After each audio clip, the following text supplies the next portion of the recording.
Meus amigos, a paz e a graça, nossas irmãs em Cristo, que o Deus verdadeiro habite no seu coração, pois quando a luz invade o nosso ser, todas as trevas vão embora. A gente acredita em muitas coisas. É justo que aprendamos a acreditar em coisas verdadeiras. Por exemplo, diga comigo assim: Deus habita em mim. Os lá de trás também, por favor. Lá na igreja. Pedrinho, preste atenção, Pedrinho. Diga assim: olha, Deus, bota a mãozinha aqui, habita em mim. Eu creio nessa verdade. Deus me fez como luz e eu posso iluminar. Deus me fez para ser uma pessoa saudável, dinâmica, feliz. O Espírito Santo é o meu guardador. Ele me revela tudo o que eu preciso saber. Quando eu oro a Deus, o Espírito da consolação consola a minha alma, fortalece o meu ser e me dá ânimo e coragem para viver. Portanto, essa grande verdade, eu creio, Deus me fortalece. A alegria de Deus, que é um registro por eu estar na sua presença, o alegra. A alegria de Deus me fortalece. Obrigado, Senhor, por mais essa oportunidade de enxergar, de ouvir, de guardar em silêncio as promessas que me são feitas, a minha alma e o meu coração. Abençoa a mim, abençoa a minha família, os meus pais, os meus filhos, todos quanto necessitam. Abençoai também a minha igreja, pois, Senhor, essa é outra grande verdade. Estar em comunhão com os irmãos me traz paz, alegria, me devolve o amor. Em nome de Jesus, amém. Graças a Deus. O livro de Provérbios, o seu capítulo 3, no verso 21, diz assim: Meu filho, guarde consigo a sensatez e o equilíbrio. Nunca os perca de vista. Quando a gente fustiga, compulsa, debulha as Escrituras com alguma pertinácia, de forma pertinente, de forma insistente, você vai vendo os cuidados que Deus deixou para nós. Um manual com informações precisas, com inspirações acentuadas, revelando os nossos heróis por dentro e por fora, a gente perde aquela compreensão de que fulano era perfeito. A gente vai enxergando que Sansão era como a gente. Embora tivesse uma força tremenda, uma força fantástica, mas tinha as paixões como qualquer pessoa, quedou-se a elas. A palavra de Deus mostra a força de uma pessoa quando está em comunhão com Ele. E ao mesmo tempo mostra a fragilidade, a fraqueza, o nada da existência para aqueles que não têm intimidade com Deus. Fica fácil a gente contemplar uma pregação desta envergadura, bastando olhar para as pessoas, bastando olhar para uma pessoa viciada, bastando olhar para uma pessoa apaixonada. Como aquela pessoa está perdida. Essas paixões sertanejas, essas paixões treslocadas, gente que se apaixona por um time, gente que se apaixona por um ser humano, não no sentido do amor verdadeiro, aquele transposto, dito e redito, que está lá em Coríntios 13. Porque esse amor a gente não está achando mais. O amor eros, amor paixão, amor vício, amor tentação, como um reflexo mal posicionado do verdadeiro amor. E faz com que aquele de tanto cantar, de tanto dizer, de tanto falar, pareça que esse é o amor que deve estar no nosso meio. Mas nós estamos muito enganados. O amor anunciado, cantado por Paulo, deve nos tocar a alma. Porque ele diz, puxa, se eu falar as línguas mais preciosas, até dos anjos, mas se eu não tiver o amor, serei como um símbolo que tinha. E ali ele vai definindo algumas características do amor, quando ele afirma, o amor é paciente, o amor não é orgulhoso, não se alegra com a tristeza, não se entristece com a alegria, tudo espera, tudo suporta, tudo crê. Caminha de forma tão poética para desenhar uma forma de amar, que a gente não sabe mais nem o que é.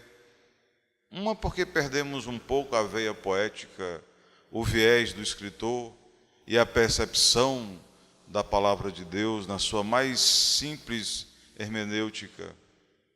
E que passamos a achar que tentações são amores, que desejos carnais são verdades. Lê do engano. Quando Paulo termina, na verdade a gente atribui o capítulo 13 de Coríntios a Paulo, na primeira carta. Ele termina dizendo, permanece com você a fé. Por que a fé? Porque segundo as Escrituras, sem fé é impossível agradar a Deus. Então não se trata aqui de ofertas, não se trata aqui de dízimos, não se trata aqui nem mesmo dos sacrifícios. Os profetas, em especial Isaías, reclama desses sacrifícios vazios de fé. Mas aquela fé que nos posiciona a ler e reler, treler a palavra de Deus e conceber a verdade. Qual é a verdade? Não a verdade que um experiente pastor passe para nós, um pregador desses aquinhoados com as bênçãos, possa passar para nós, mas aquela verdade experimentada, curtida, demorada, inspirada nas Escrituras, aquela que a gente de tanto lê, não há desculpas para um péssimo entendimento, e nós passamos a compreender o que está sendo dito ali.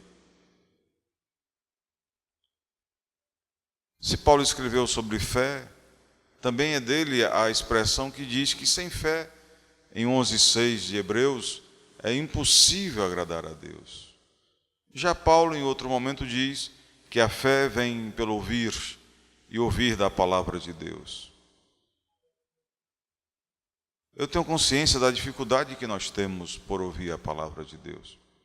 Eu tenho consciência da limitação que impomos a nós próprios para não mergulhar, não só nos artelhos, mas mergulhar o corpo inteiro na dimensão espiritual. Conheço essa dificuldade, porque é a minha lide, lido com ela, sou solidário a você. Até acho que a gente tem o desejo de não se ater à palavra, deixá-la ali no cantinho. Afinal, ela é muito bonita para ser desgastada pelo suor de nossas mãos ou pela lágrima dos nossos olhos. Mas não há outro remédio, não há outro caminho. Se você não se dispuser a buscar a palavra de Deus, buscar um entendimento, você não vai ser diferente dos demais. As pessoas vivem de sentimentos, de ouvir dizer. Alguém nos diz, alguém afirma com tanta segurança que nós cremos.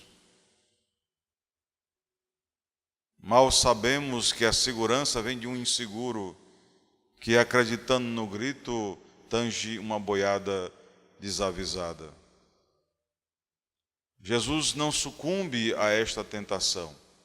Nos remete ao acolhimento de um lugarzinho fechado de oração. E cada vez que eu penso nisso, mais eu entendo qual é a intenção de Jesus. Por que não levar a esposa para esse lugar de oração? Por que não levar os filhos para esse momento de intimidade com Deus? Por que não levar um irmão, como a gente gosta de fazer, para cima e para baixo, vamos orar juntos, passear juntos, comer juntos, dormir juntos? Porque Deus, Ele gosta, Ele aprecia relacionamentos. Como diz aí essa geração bonitinha, Deus gosta de um papo cabeça, né? Deus gosta de sentar com você e conversar com você. Sem o imbróglio, sem o estorvo, sem o direcionamento de intenções fugidias. Algo que você senta ali e conversa com Deus. O impressionante é que é assim mesmo. Impressiona que esses fatos, eles são corroboráveis, são fáceis de nós percebermos, se nós assim o fizermos. Nos habituarmos a termos com Deus esse momento. É verdade, às vezes nós chegamos nesse diálogo sem conteúdo nenhum, sem profundidade nenhuma, e apressadamente nos apressamos a apressar o tempo desse contato ínfimo com Deus.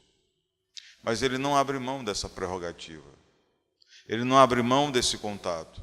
Ele não abre mão dele ser o pastor da sua alma, dele mesmo ensinar você as verdades, até para que você não tenha aquele elemento surpresa de dizer: o pastor me enganou,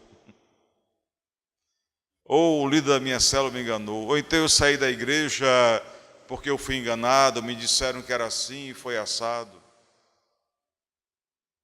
Porque quando você se relaciona com Deus, não tem pastor do mundo que lhe engane. Quando você se relaciona com Deus, não tem perigo de um líder de célula lhe conduzir para um buraco. Eu era menino e a minha mãe, essa jovem senhora atenta às pregações que ora faço, me dizia preocupada: meu filho, eu conheço essa laia de religiosos.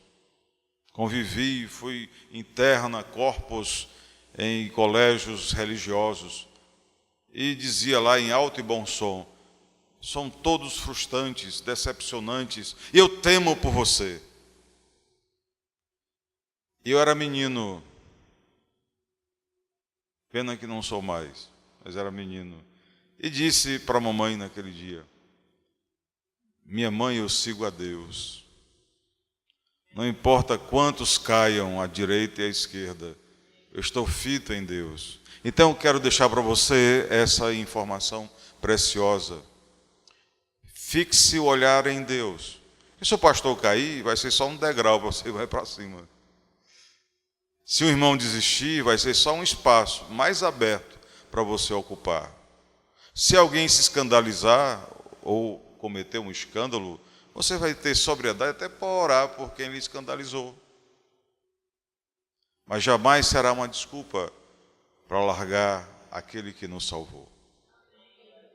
Vivenciei, experimentei todo tipo de traição,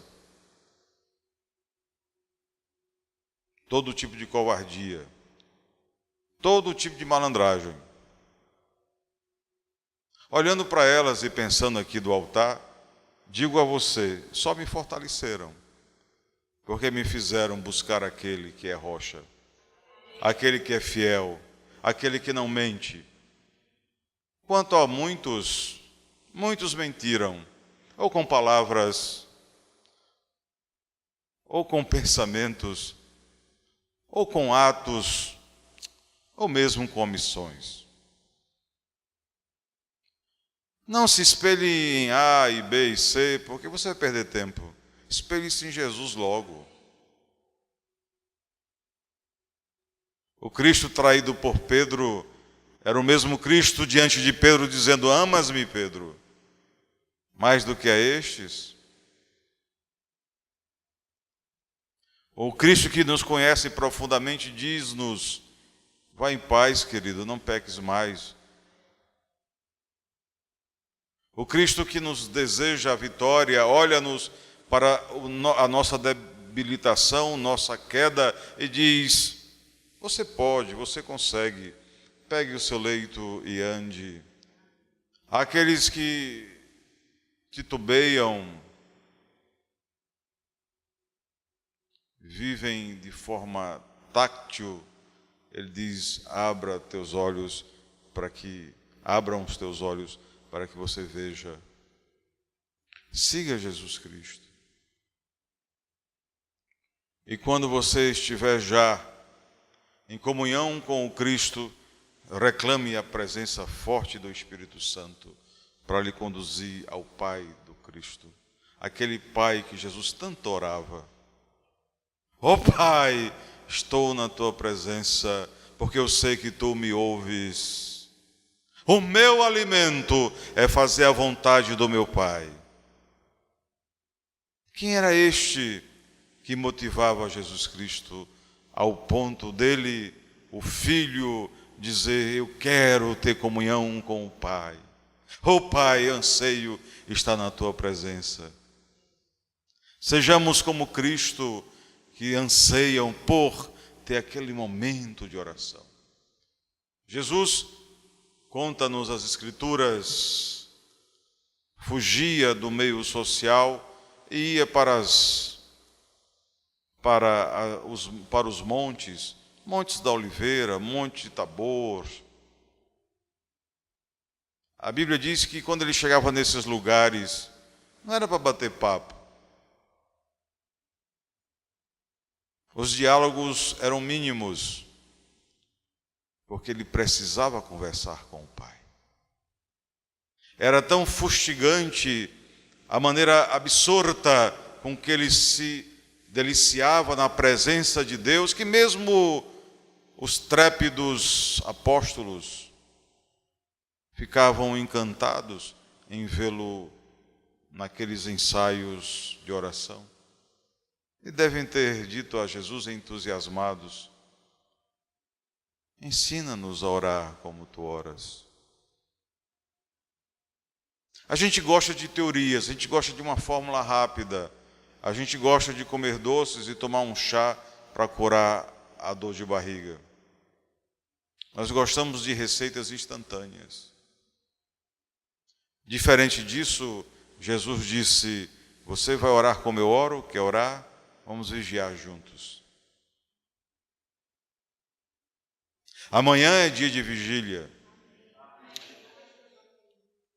É o momento para nós termos mais intimidade com a igreja, com o pastor, com Deus, com a palavra, conversar, dialogar, ouvir, nos queixarmos, estarmos ali como se estivéssemos no monte do Getsêmani.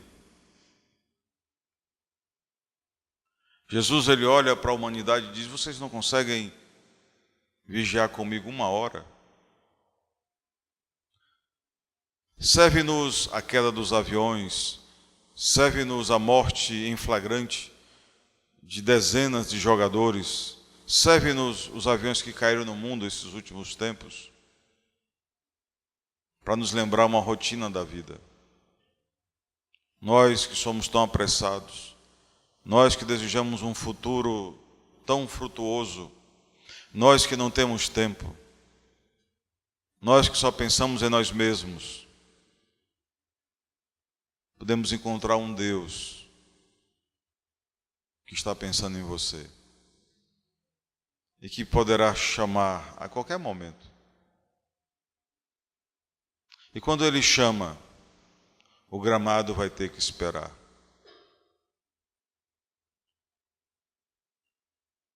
As redes não verão pelo chute daquele que Ele chamou o balanço da bola que faz gol. Sonhos, projetos, articulações, manobras, tudo será deixado para trás.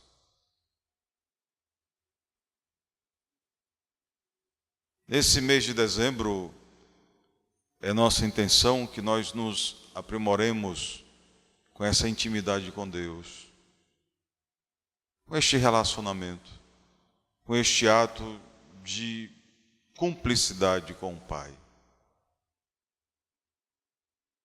Prestarmos mais atenção no culto, nos prepararmos para ele, com os nossos joelhos no chão, orarmos pelos irmãos. Não porque você é bonzinho ou porque eu sou bonzinho. Jesus fala que não há bom entre nós, mas porque nós entendemos a verdade. Quando Jó orou por seus amigos, Deus encheu aquele rapaz de bênçãos. Aí você diz, e eu estou orando pelos meus amigos? Estou clamando a Deus por sua vida? Você é importante aqui na oração? Você é importante que esteja aqui?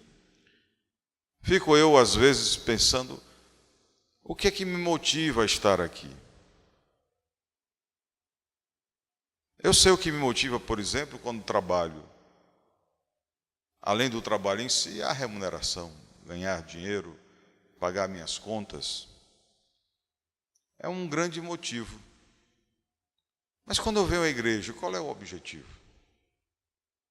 Contar as ofertas, colocá-las no bolso, correr a um restaurante próximo, empanturrar-me com os recursos do óbolo? A evidência que não. Então qual é o objetivo? O objetivo é que Deus me deu muitos sonhos. E quando eu venho para cá e oro e presto serviço a Ele, Deus está me abençoando.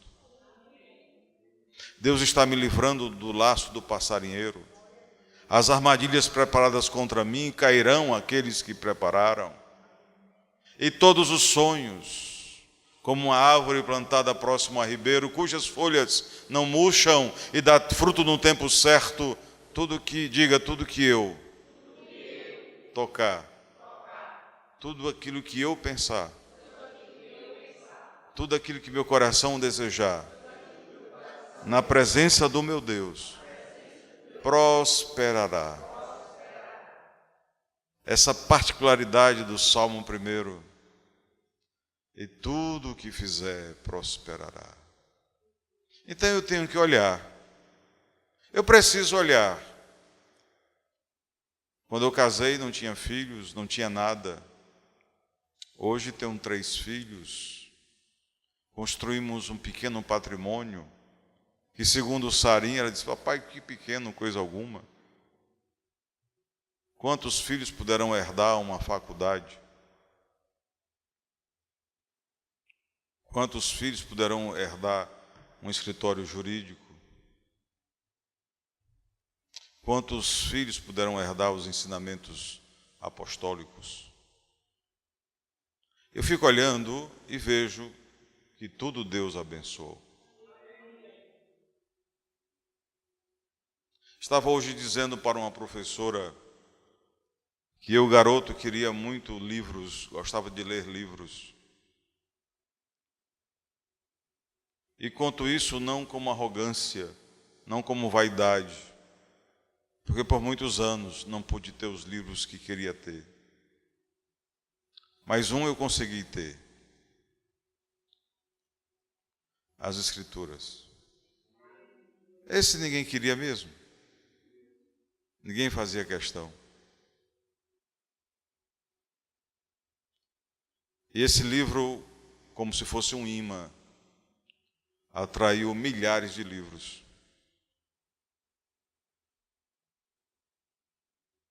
Eu, que entrava numa biblioteca desconfiado, atrás de pegar um livro, Deus me concedeu a graça de ter 2 bibliotecas particulares. Eu tenho que olhar. Eu tenho que olhar para aquilo que Deus fez. Eu que queria entrar numa faculdade, fazer um curso, que disse a mim mesmo que não pisaria numa faculdade que tivesse que pagar porque não tinha dinheiro e eu não queria o sacrifício da minha família, o Senhor me fez dono de uma faculdade. Eu queria advogar, não tinha ninguém que me ajudasse a advogar. E Jesus foi meu advogado. Eu digo muito que no meu escritório nós temos a mim, temos a Maíra, temos a Val, já tivemos outras pessoas trabalhando conosco, mas eu tenho um sócio muito especial, que mesmo quando o escritório erra, e tem errado, mesmo quando os juízes se levantam, desembargadores se levantam, o Senhor tem se levantado em nossa defesa. Por que eu não defenderia Deus para você nessa noite? Por que não defenderia Deus para esse país, onde os homens já demonstraram que são destruidores de si próprios e de tudo mais que tocam? Conta na mitologia que existiu um rei que desejava muito que tudo tornasse ouro. Então foi dado a ele um toque, chamado toque do rei Midas. Daí tudo que ele tocava virava ouro, então ele ficou muito feliz. Só que quando ele ia tocar numa maçã, virava ouro. Um prato com alimentos virava ouro. Tudo que ele tocava virava ouro. E aquilo que ele achava que seria a sua divindade virou o seu inferno. Por isso que melhor do que ser aquele que toca e faz virar ouro é ser filho de quem é dono do ouro e da prata. E que disporá da sua riqueza, da sua infinita riqueza, porque Deus nesse momento, se a igreja se converte, o Ceará se converte, vem chuva sobre nós. Nós dissemos um tempo atrás que ia chover, ia ter um temporão aqui no Ceará. Aí, para minha surpresa, a FUNSEMI está reconhecendo que vai vir chuva por aí. E que o El Ninho, que estava indo não sei para onde, resolveu vir para cá, para o Ceará. Porque Deus faz maravilhas. Fico feliz que essas coisas estejam acontecendo agora, porque foram profetizadas há muito tempo atrás. Fico feliz que toda a República esteja sendo desmantelada, porque ela foi profetizada que seria assim há 2 anos atrás. Fico feliz que você acredite que Deus quer o seu bem, que Deus quer a sua saúde, que Deus quer a sua paz, que Deus quer a sua serenidade, que Deus quer abençoar você, a sua casa, a sua família, os seus sonhos. Fico feliz em dizer a você que Deus é amigo. Moisés se relacionava com Deus, diz as Escrituras, como quem se relaciona com um amigo. Você tem que ir em oração, chegar nesse nível, dizer: meu Deus, Tu és o meu amigo. Olha, eu fiz isso aqui, errei, tal, assim, mais ou menos. Me ajuda, me corrige. Não faz com que meus inimigos saibam, porque eles são impiedosos. Por isso eu venho para ti, Senhor, que tu és misericordioso. Então o livro de Provérbios diz: meu filho, guarde consigo a sensatez e o equilíbrio, nunca os perca de vista. Equilíbrio.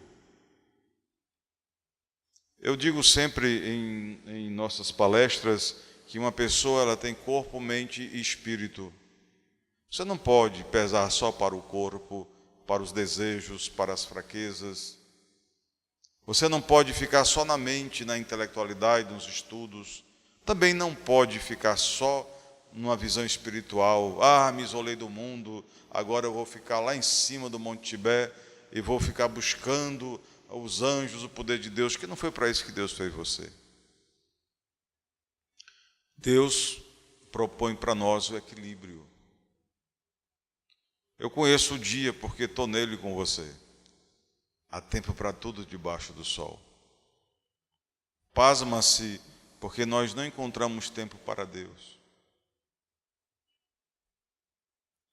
A minha vida nunca foi tão difícil pelas lutas diárias, e nunca foi tão fácil, porque a elas eu as apresento a Deus. Oh Deus, me ajude aqui. Oh Deus, me ajude ali. Oh Deus, me perdoe aqui. E aquelas coisas todas vão se resolvendo, porque o meu Deus, diga aí, o meu Deus, endireita as veredas tortas e aplaina os montes, de tal maneira que meus pés não tropecem. Você compreendeu isso? Compreender isso, esse mistério, uma grande riqueza. Deus está desejoso de endireitar sua família.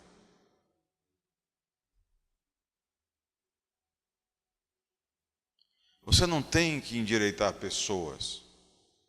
Essa missão é de Deus. Você tem que se endireitar para Deus.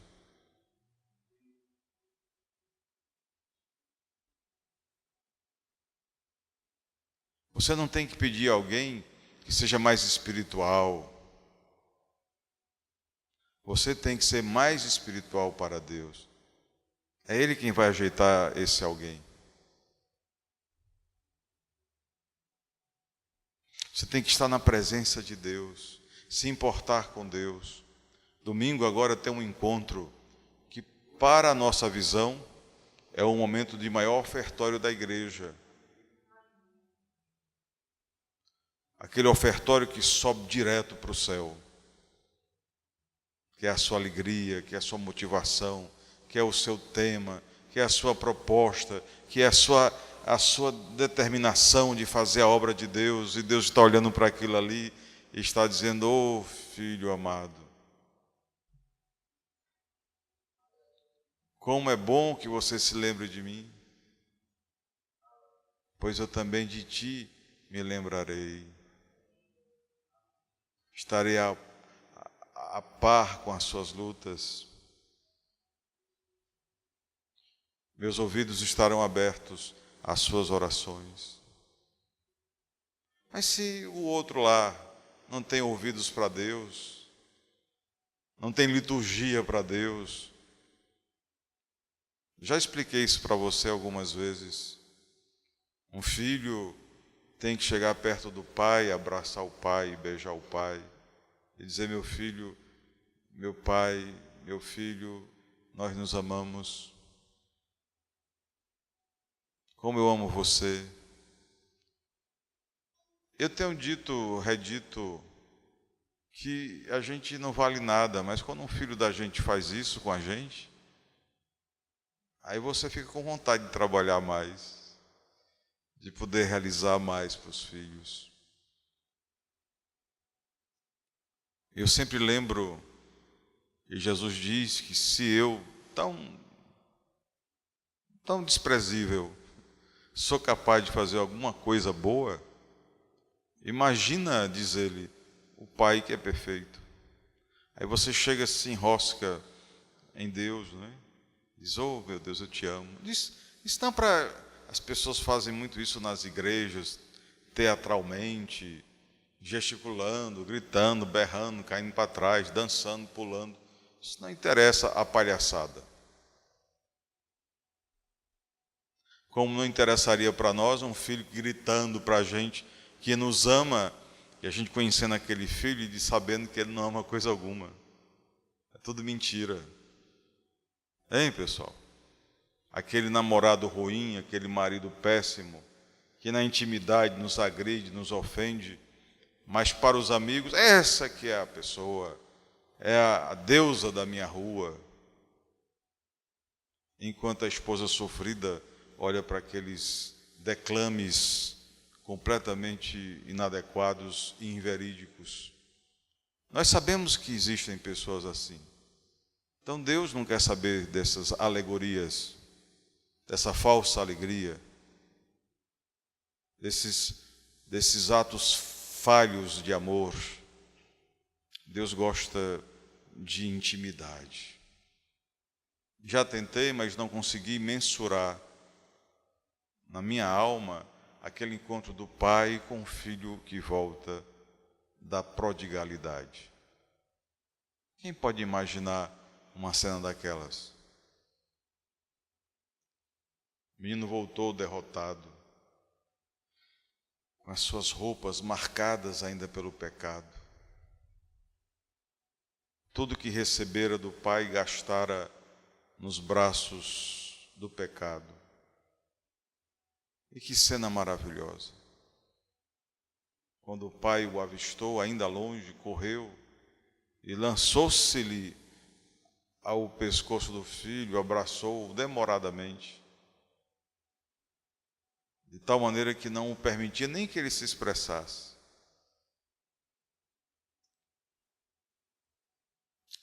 E foi logo dizendo: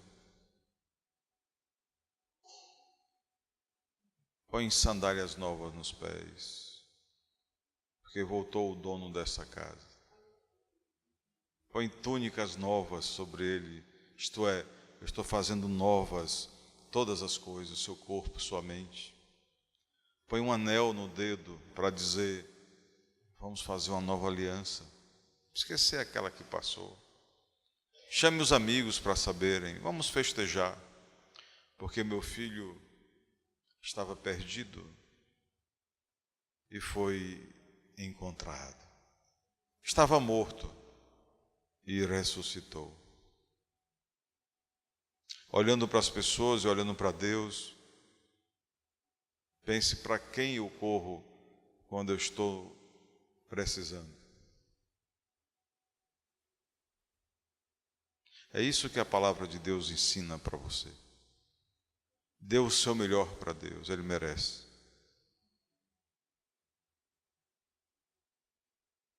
Ele merece o melhor do nosso tempo, a melhor das nossas leituras, a melhor das nossas orações, a melhor da nossa intimidade. E Deus, Ele tem um carinho especial, por quê? Porque Ele, ao estreitar a amizade, como a gente estreitaria com qualquer pessoa, Ele vai lhe municiando de autoridade, de sensatez e de poder.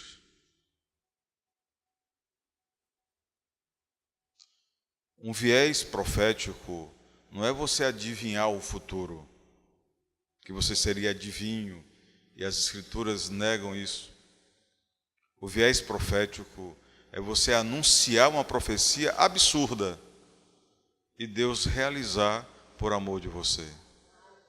Aquilo não iria acontecer. Nós não teríamos chuvas, nós não teríamos esse revigoramento do Brasil, nós não teríamos essas mudanças na mentalidade do povo, não teríamos, como não tínhamos. O povo estava cego, surdo e mudo. Hoje estamos enxergando e bem, ouvindo e bem, porque Deus ouviu o seu lance profético. Você tem que olhar para o seu matrimônio, para a sua casa e profetizar. O que você quer disso? A profecia é uma carta selada, registrada, enviada para Deus, e continue a vida. A sua intimidade com Deus e o amor de Deus para com você vai proporcionar a realização desse ato profético. E as pessoas não acreditam na profecia, mas vivem malogrando a si próprio e dizendo para si, de si, coisas ruins que irão acontecer. E se assustam quando elas acontecem, porque vamos ser profetas quer queiramos ou não. A esposa olha para o casamento e diz: meu casamento está acabado. E quando acaba, ela se assusta, mas ela profetizou aquilo. Ah, isso aí vai me adoecer. E a pessoa adoece mesmo. Por isso que é muito bom a neutralização da noite. Quando você se deita, o pastor dessa igreja, a pastora, tem encaminhado para você o azorrague. Tudo ensinado, tudo dito. A gente não faz. Quer trazer cativos os pensamentos. É você estar em oração ali, deitado, dormindo, na cama, na rede, no chão, onde você quiser. E ali entre o estado alfa e o estado beta, que são estados de sonolência, você então pensa em Deus. E vai entregando para Deus aquilo que é importante, que Deus sabe que é importante. E você vai consagrando a Deus aqueles atos, aqueles pensamentos, e adormece. Custa nada. Não custa absolutamente nada. E os resultados são máximos. Será que Deus não sabe que a gente não tem agenda para Ele? Que a gente não está consagrando o domingo para Ele? O 7º dia? E será que nós não sabemos que, em virtude desta dissintonia, desta negação à verdade, a gente fica perturbado, deprimido, com ataques suicidas, com medo? Porque Deus colocou aquele dia lá para você neutralizar uma semana carregadíssima. Deus pediu que nós estivéssemos em comunidade para que nós não desistíssemos da humanidade. Para que, olhando para a dona Helena, a gente tenha assim: puxa, eu tenho saudade desse ser humano ali. Olhando para o Gil: puxa, estou com saudade do Gil. Olhando para o Levi: puxa, meu Deus, cadê o Levi? Porque você representa a salvação da humanidade. Dona Zizi faltou? Cadê Dona Zizi? Seu neto já está olhando ali com um olhar pidão. Cadê o seu neto? O que foi que houve com o seu neto? Ah, está com dor de dente, com dor de cabeça, com a garganta estrupiada. Pois vamos pedir a Deus por ele, para ele voltar logo para cá. Para esse paraíso que Deus fez.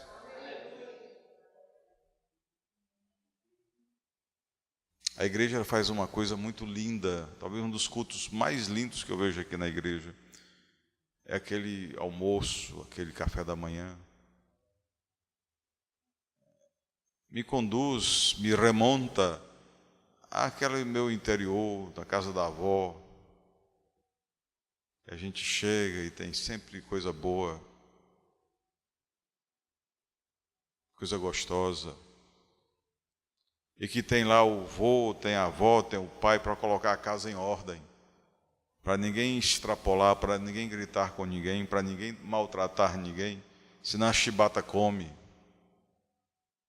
E vocês criaram isso aqui.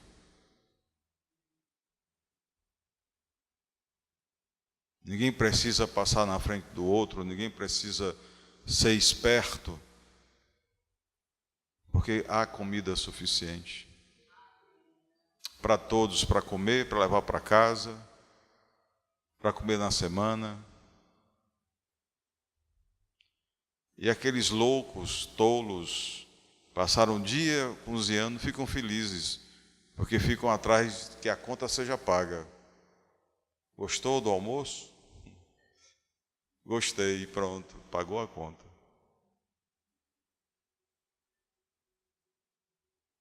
Me lembra a dona Lourdinha que preparava aqueles almoços no domingo, uma galinha imperdível, uma farofa, que eu não sei nem como é que faz aquilo. E ela servia todo mundo comia e ela ficava olhando. Porque ela queria saber como é que a gente comia, como é que a gente reagia diante daqueles quitutes. E a gente já terminando de almoçar, porque sabe que filho é apressado, aí que ela ia colocar o almoço. Às vezes sobrava só os ossos da galinha. E ela não reclamava, porque a gente tinha ficado com a melhor parte.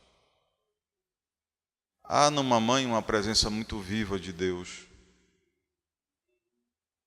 que abre mão às vezes até do melhor, para que os filhos fiquem felizes. A igreja resgatou isso. A igreja é isso. A igreja é o amor de Deus no nosso meio. Por essa razão, e essa razão não é pouca, já seria suficiente para que nós fôssemos eternamente gratos. Posto que as relações humanas, seja ela onde forem, estão carcomidas de egoísmo, estão destruídas pela vaidade, pelo orgulho, pela ganância, pela violência. Nunca vi tanta violência no mundo empresarial como vejo nos dias atuais. Daquele que tem mais cargo, daquele que tem mais recursos, humilhando aqueles que nada possuem, sem nenhuma motivação aparente, só pelo prazer de mostrar mando. Mas esses atrozes, esses bandidos também cairão. Também cairão. Em Hebreus capítulo 4, 15 e 16 está dito: pois não temos um sumo sacerdote, que é Deus, que não possa compadecer-se das nossas fraquezas,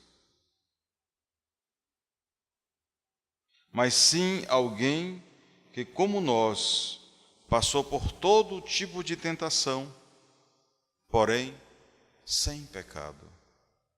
Assim, aproximemo-nos do trono da graça com toda a confiança, a fim de recebermos misericórdias e encontrarmos graça que nos ajuda no momento da necessidade. Aquele menino pródigo chegou com fome, chegou sem dinheiro, chegou sem nada, desmoralizado por si próprio, pelos seus gestos, por suas ações, por suas palavras. Achava ele que precisava de um tratado de defesa, porque desde as bolotas dos porcos começou a tergiversar. Direi ao meu pai: pequei contra os céus e contra ti, não sou digno de ser tratado como a um dos teus filhos, trata-me, pois, como o pior dos empregados. Eis a defesa, a confissão do crime, eis a expectativa da pena. E assim foi pensando, porque é a forma que a gente pensa em julgar as pessoas. Mas quando a gente vai diante do sumo pontífice, do Altíssimo, ao invés de um juiz, encontramos um Pai. Ao invés da condenação, a misericórdia. Porque o Senhor conhece as nossas fraquezas, sabe que somos fortemente tentados e que muitas vezes não aguentamos e erramos e caímos. João diz: filhinhos, não pequem, mas se pecarmos, olha como é interessante, mas se pecarmos, saibamos que nós temos um grande advogado junto ao Pai. Eu quero combinar com você para a gente ir avançar. Ter uma semana abençoada. Vocês leram o textozinho de hoje, não leram? Compreenderam? que tudo está nas mãos de Deus, não é na quarta dimensão para onde nós estamos indo, é desde a primeira dimensão. Você estava a metade no seu pai e a outra metade na sua mãe. Você é tão rico, tão poderoso. E Deus, que sabe tudo, juntou duas metades para gerar o que você é. Quem é que estava no controle dessa situação? Quem estava no controle ali não vai estar no controle aqui? E vamos observar a qualidade. Existe no Japão, quando se fala em qualidade profissional, uma expressão chamada Kaizen. Kaizen é aperfeiçoar a partir de uma única realidade. Por exemplo, se fazia batatas fritas e colocava num saquinho plástico, ok? Então, a luz do sol infundia, perdia o sabor, ficava mole, em 24 horas. Aí eles fizeram um saquinho laminado, que a batatinha fica lá e pode passar 6 meses e ela não amolece, porque aquela lâmina impede a infusão de raios solares e qualquer infiltração externa. Mais à frente, fizeram as batatinhas em caixas, de tal maneira que elas não quebram. Já viram isso? Bem fininha, colocadas, postas uma em cima da outra. O nome disso é Kaizen. Na verdade, a essência é a mesma, é a batatinha correndo. Mas a qualidade é diferente. Então, se a gente olhar para nós começamos com aquela batatinha lá, frágil. Deus nos fez a união e nos formou no ventre materno. Já foi fantástico. Um planeta de 36 semanas. A gente tem 36 semanas para viver nesse planeta. Temperatura ambiente bacana, 26 graus o tempo todo, 27 graus. Você não tem que fazer esforço nenhum, é só comer e dormir. Uma bolsa d'água que protege de quedas, de pancadas, de tudo no mundo. Ali é uma vida perfeita. E Deus faz um novo Kaizen. Joga você para experimentar o mundo. Eu já disse aqui, eu não sou um suicida em potencial. Não tenho essa vocação. Mas eu tenho curiosidade. Porque eu conheço o Deus que me fez. E olhando para o passado, a gente tem uma visão do que pode ser o futuro. E que em boas mãos nós estamos. Que mãos maravilhosas nós estamos. Em Oséias, capítulo 4, verso 6, ele diz assim: o meu povo está sendo destruído porque lhe falta o conhecimento. Eu não falo aqui de conhecimento acadêmico de universidade, dos astronautas, esse conhecimento que só Deus lhe dá. Porque tu, sacerdote, rejeitaste o conhecimento,